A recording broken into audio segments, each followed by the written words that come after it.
Welcome to Sunita study zone. আজকে আমি অনেক দিন পরে তোমাদের সাথে আবার একটা ভিডিও শেয়ার করছি, অবশ্যই পড়াশোনা রিলেটেড। আর হচ্ছে সামনেই যেহেতু পিএসসি মিসলেনিয়াস পরীক্ষাটা রয়েছে, তো সেই পরীক্ষার জন্য আমি মেনলি বেসিক কিছু কথা তোমাদের সাথে শেয়ার করব। যারা একদম বিগিনার, যারা প্রথমবার পিএসসি মিসলেনিয়াস দিচ্ছ, তাদের জন্য আশা করি ভিডিওটা কাজে লাগবে। আর যারা অনেক দিন ধরে প্রিপারেশানে আছো তারা তো কম বেশি জানোই এই বিষয়ে। তো প্রথমেই বলে রাখি যে পিএসসি মিসলেনিয়াস এই পরীক্ষাটা এটা কত মার্কসের মধ্যে হবে, টোটাল 200 মার্কসের মধ্যে হবে।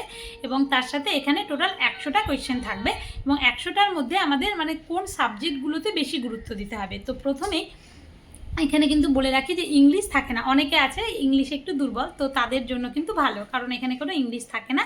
এখানে মেনলি যেটা থাকে সেটা হচ্ছে আমাদের অ্যারিথমেটিক, ম্যাথটা থাকে। তো সেখানে 25টা কোয়েশ্চেন থাকে ম্যাথে এবং 50 নাম্বার, এক একটার জন্য 2 নাম্বার থাকে। তো 50 নাম্বার গেল অ্যারিথমেটিক, ম্যাথ। এবং তার পাশাপাশি যেগুলো থাকে সেগুলো হলো আমাদের সায়েন্সটা মোটামুটি 25টা কোয়েশ্চেন ধরতে হবে।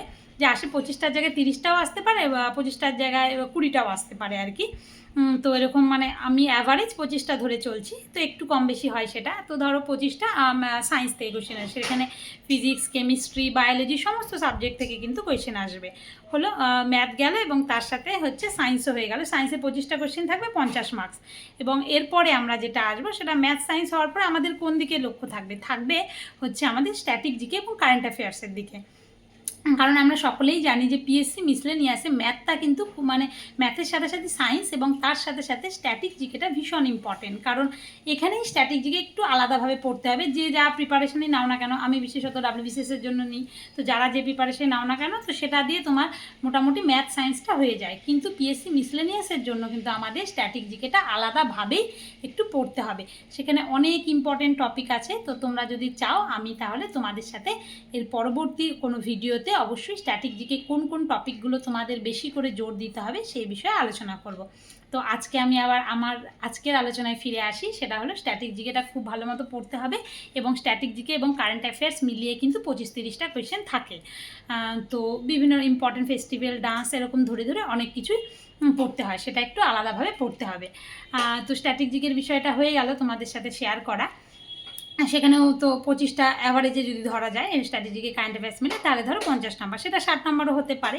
আর তারপরে যেটা আসবো সেটা হলো আমাদের হিস্ট্রি, জিওগ্রাফি, ইকোনমি, পলিটি, এই সমস্ত সাবজেক্ট মিলিয়ে কিন্তু 25 ধরতে পারো। 25-এর জায়গায় 20ও আসতে পারে, 18ও আসতে পারে, আবার 27ও আসতে পারে। তো এগুলো আমরা যারা অন্যান্য পরীক্ষার জন্য প্রিপারেশান নিই, সেখান থেকে আমাদের হিস্ট্রি, জিওগ্রাফি, ইকোনমি, পলিটি যেটুকু যা আসে সেটা হয়ে যায়। আর অঙ্ক তো সব পরীক্ষার জন্যই প্রয়োজন হয়, যে কোনো যারা সিজিএল দাও কিংবা স্টেটের পরীক্ষা দাও, অঙ্ক সেখান থেকে হয়ে যায়। তারপরে যারা রেলের পরীক্ষা দাও তাদের একটু সায়েন্সটা ভালো মতো করতে হয়, সায়েন্সও হয়ে যায়। স্ট্যাটিক জিকেটা কিন্তু আলাদাভাবে তোমাদের প্রিপারেশান নিতে হবে। তাহলে আমাদের 4টা সাবজেক্টে 25 করে যদি ধরি, প্রত্যেকটা থেকে ম্যাথ, আমাদের তার সাথে science, static GK, current affairs এবং তার সাথে হিস্ট্রি, জিওগ্রাফি, ইকোনমি, পলিটি সব সাবজেক্ট মিলিয়ে টোটাল কিন্তু 25-25 করে ধরলে টোটাল 100টা কোয়েশ্চেন থাকবে এবং 200 মার্কস থাকবে। আর আমাদের এখানে সময় মোটামুটি তুমি ধরতে পারো হচ্ছে 90 মিনিট মতো, 1.5 ঘন্টা মতো সময় থাকে। 1.5 ঘন্টার সময় আমাদের 100টা কোয়েশ্চেন দাগাতে হবে। তো এটা হলো। আর নেগেটিভ মার্কিং তো এখন বেশিরভাগ পরীক্ষাতেই দেখছি 1/4 করে দিচ্ছে। এবার যেরকম কোয়েশ্চেনে থাকবে সেই অনুযায়ী দেখে নিতে হবে যে নেগেটিভ মার্কিংটা কত রয়েছে আমাদের। তো এই গেল বেসিক কিছু জিনিস, যে কতর মধ্যে পরীক্ষা হয়, কতক্ষণ সময় পাবো এবং কি কি বিষয় আমাদের পড়তে হবে। তো এরপরে সাবজেক্ট ওয়াইজ ডিটেলসে ধরো সায়েন্স, বায়োলজি, ফিজিক্স, কেমিস্ট্রি কোন কোন চ্যাপ্টার আমাদের ভালো মতো পড়তে হবে, এগুলো কিন্তু আমরা সব বুঝতে পারবো হচ্ছে যদি আমরা প্রিভিয়াস ইয়ারটা স্টাডি করি। তো তোমাদের প্রিভিয়াস ইয়ারটা খুব ভালো মতো স্টাডি করতে হবে। তোমরা মার্কেটে অনেক রকমের বই পাওয়া যায়, তো তোমরা তোমাদের পছন্দ মতো বই নিয়ে করতে পারো। আর যদি আমাকে বলো যে আমি কোন বই করছি কিংবা কিভাবে করতে হবে, সেগুলো আমি আবার তোমাদের সাথে পরবর্তী কোনো ভিডিওতে শেয়ার করব, যে কোন বই থেকে প্র্যাকটিস করলে ভালো হয়, এই সব বিষয়ে আর কি। তো অনেক দিন ধরে আমার এই চ্যানেলে ভিডিও করা হয় না, তো আমি যেহেতু একটু একটু অপশনালটা আমি একটু পড়ছিলাম, তো সেরকম খুব বেশি পড়া হচ্ছিল মোটামুটিভাবে ওইদিকে একটু জোর দেওয়ার চেষ্টা করছিলাম। এবার তারপরে আবার এখন যেহেতু মিসলেনিয়াসটা আছে, তো আমাকে আবার ভালো মতো আমি ভাবছি ম্যাথটা করতে হবে, সায়েন্সটা করতে হবে। তো এখন যদি আমি ম্যাথ সায়েন্সটা করে রাখি মিসলেনিয়াসের জন্য খুব ভালো মতো, তাহলে সেটা আমার নেক্সট বিসিএস প্রিলিমসটা যদি পাস করি সেক্ষেত্রে মেন্সের জন্য কাজে দেবে আর কি। তো আমি চাইছি এই সময়টা মানে মিসেলেনিয়াসের আগের এই সময়টা খুব ভালো মতো আমি তোমার মানে ম্যাথটা যেটা আমার বিসিএস মেন্সে কাজে দেবে, খুব ভালো মতো ম্যাথ এবং তার সাথে সায়েন্সটা তুলে রাখতে, আর এদিকে স্ট্র্যাটেজিটা আলাদাভাবে পড়তে, আর কারেন্ট অ্যাফেয়ার্স যেভাবে পড়লাম, আর হিস্ট্রি, জিওগ্রাফি, ইকোনমি, পলিটি মানে এগুলো তো পড়েই আসছি এত বছর ধরে, একটু টুকটাক একটু রিভিশন আর কি। তো আর কতক্ষণ কি পড়তে হবে, কিভাবে কোন সাবজেক্ট মানে কত সময় মানে তোমরা পড়বে, কোনটাকে একটু বেশি গুরুত্ব দেবে, তো এই বিষয়গুলো চাইলে আমি পরবর্তী আবার কোনো ভিডিওতে মানে ছোট ছোট করে আমি শেয়ার করার চেষ্টা করব তোমাদের সাথে। তোমরা কমেন্টে জানিও পিএসসি মিসলেনিয়াস এক্সাম রিলেটেড তোমরা কি কি টপিকে জানতে চাও, যে কোন বই থেকে পড়বো, কোথায় থেকে প্র্যাকটিস করব, কিংবা এই টাইপের, কিংবা কিভাবে পড়বো, কতক্ষণ পড়বো, এই রিলেটেড তোমাদের যদি কোনো কোয়ারিজ থাকে তোমরা অবশ্যই কিন্তু আমাকে কমেন্টে জানাতে পারো। আমি চেষ্টা করব, কারণ এখন খুব বড় বড় ভিডিও করা মানে সম্ভব হয় না পড়ার চাপে আর কি, মানে খুব ছোট ছোট ভিডিওর মাধ্যমে তোমাদের সাথে ছোট ছোট ইনফরমেশান তুলে ধরার চেষ্টা করব।